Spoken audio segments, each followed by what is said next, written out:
Last Saturday, the Republican, Democratic, and Citizens Party candidates for governor appeared. Tonight, we fill out the roster of gubernatorial candidates with David Hutzelman, who will be listed third on the ballot. Libertarian David Hutzelman is a graduate of Kenyon College and Stanford University. He is a data processing and telecommunications specialist with a major oil company in Houston.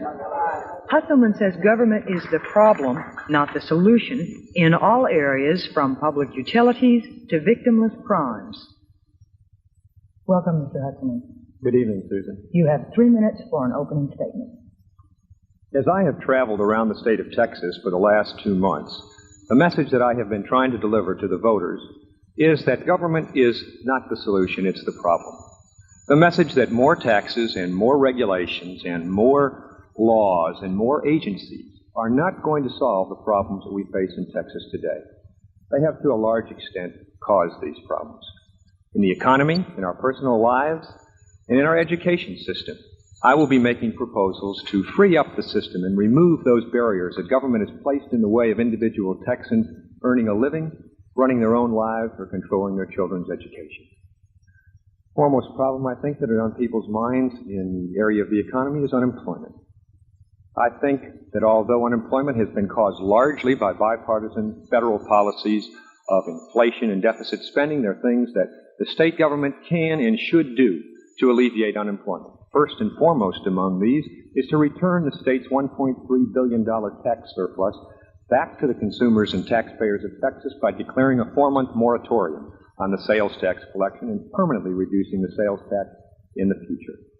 This money back in the hands of consumers and taxpayers to be used as they see fit will generate additional economic activity and provide employment opportunities. In the area of our personal life, I think problems on people's minds concern rising crime rates and intrusions into traditional civil liberties.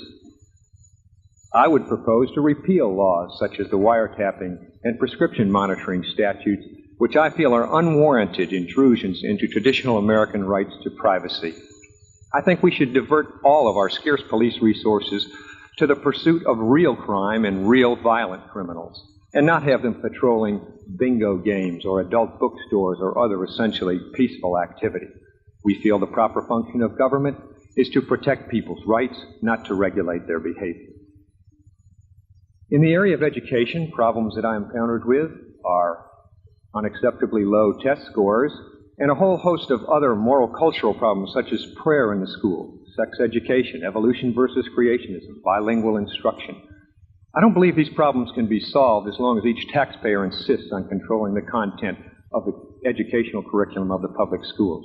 To solve this problem, I will be proposing that we have educational diversity in Texas, that we take the current state school tax receipts and instead of directing them to the school district, we direct them back to the parents.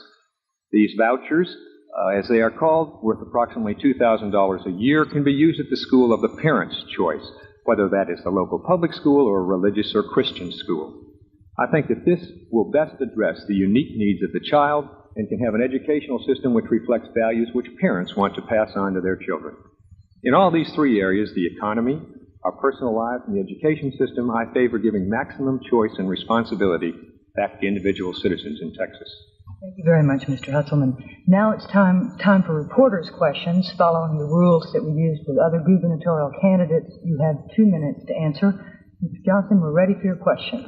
Mr. Hutzelman, when I first read your reply to the Tarrant County League of Women Voters questionnaire, I thought I was reading too much into your answer when you said that you wanted to provide property tax relief by giving responsibility for educating children back to parents, and you wanted fewer government schools and this sort of thing. I thought I was reading too much into that when I came to the conclusion that you're talking about abandoning the public schools. Is that not what you're talking about? What we are talking about, Mr. Johnson, is providing more alternatives and making parents educational consumers.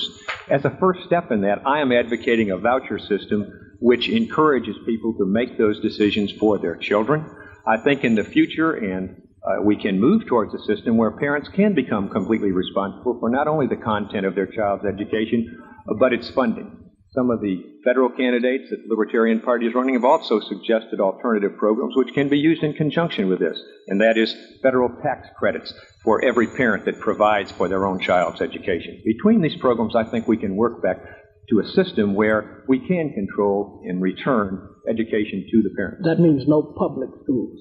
Well, to the extent that, I'm not sure what you mean by public, I want to open, be specific. alternative, I think that there are many things that are public that are available for everybody in society to use, and to the extent that we can encourage affordable private educational systems, which are, of course, open to the public, then in fact we can eventually get to that type of a situation, yes. You also said you couldn't see any correlation between increasing teacher salaries and higher achievement test scores. In other words, there has been no increase in achievement test scores as a result of giving teachers higher salaries. Are you against more teacher pay raises? I am for returning the control of education to educational consumers like parents. Specific on that. I will. I think that in any industry, if you turn a service over to the marketplace will dictate what people are worth. We don't vote on news announcers and reporters' salaries across Texas, whether they're worth too much or too little. When we encourage private alternatives to education, those teachers which are very productive in providing good services will be in demand and will be compensated accordingly. And so I think that the issue of teacher salaries is a false issue, that we cannot hope to set a standard for everyone across the state. But it wouldn't be a false issue if you were elected governor. You would have to either sign legislation to that effect or veto it. I am not in favor of increasing teacher salaries within the system right now. I think that we can get quality education in other means. Let's go on. Ms. Garrison. Mr. Hutzelman, you talk about deregulating the utility industry, but wouldn't that more or less amount to monopolistic carte blanche? Not at all, Barbara, I don't believe. I think we can take a clue from another recently deregulated utility, the telephone company. For 50 years, that utility was regulated, supposedly in the public interest, and yet just recently, we've seen alternatives come on the scene which have provided us with up to 50% discount in long-distance calling. This has now made Bell have to change their procedures to address consumer needs and to lower their prices. I think we can do the same thing in electric power. There are 23 cities in the United States where the consumer does have a choice between more than one electric power utility, the largest being Lubbock, Texas. In these areas, power rates are typically 15 to 20% lower than they are in surrounding rates. The reason that power companies' rates go up is because they have no reason to be efficient. They pass on costs of risky nuclear technology to consumers without having to worry about who's going to pay those costs, because when there's only one electric company in town, the consumers pay them. People such as the head of the California Public Utilities Commission, John Bryson, has publicly stated that deregulation is going to be the only long-range solution to forcing rigorous decision-making on utility companies. But isn't it true that utilities are generally monopolistic? It's a rarity when you have competing utilities. And after the PUC was formed in the state of Texas and Southwestern Bell began being regulated by it, residential rates went down considerably. Well, I guess for a time you can force any rates to be down, and I guess maybe all of us would like to vote on what we pay for cars or food or anything, but I don't think that that's going to solve the problem in the long run. Utilities are not creations of the free market. They are merely extensions of the government, and they hide their inefficiency and mismanagement behind guaranteed profits and government regulations. The way that we can start to deregulate power companies is by having utilities forced into encouraged to get into a competitive situation where certain utilities which generate more peak load power can pass on that power to other utilities in other parts of the state. This system would evolve between the transmission companies, the power generating companies, which I think we can deregulate immediately, and the ultimate retail distribution system. The energy brokers, which would own the transmission system, can match up consumers with the cheapest energy supply as it relates to the other utilities in the state. I think what we need to do is to appoint a task force to study how many other options we can come up with, viable options for decreasing costs and passing increased business management procedures along and competition along to the consumers.